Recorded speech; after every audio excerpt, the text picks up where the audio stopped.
Which personality traits are good for analytical chemists? I would say curiosity, because we do a lot of experiments and you have to be curious to find out and solve problems. So that type of personality. What do you do in a typical workday? Okay, on a typical workday, I don't work behind a desk typically. I'm in a lab maybe 60–70% of the time, working on all types of sophisticated instrumentations, and we do experiments, try and solve problems as best we can for other scientists. But the other thing we do when we are in front of a desk, it's our computer skills. We have to have great computer skills and great documentation skills, because all of that knowledge and findings that we have has to be documented and presented in a way that we give it back to our customers.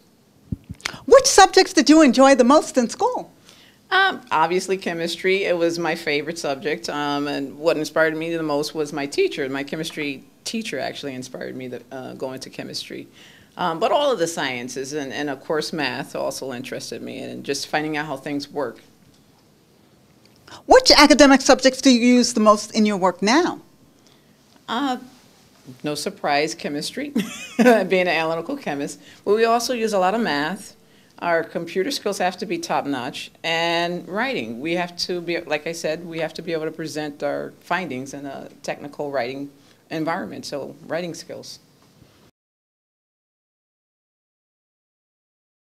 My job helps other people in the types of experiments that we conduct, and the type of materials we do affect people in everyday life.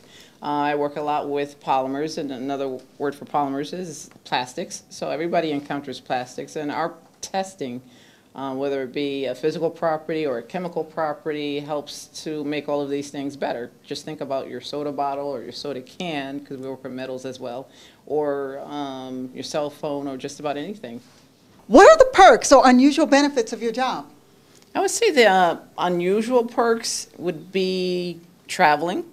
Most of us stay in a lab 90% of the time, but however, sometimes we get to present our work on a global scale, or we get to visit some of our manufacturing sites, and I would say it's to travel.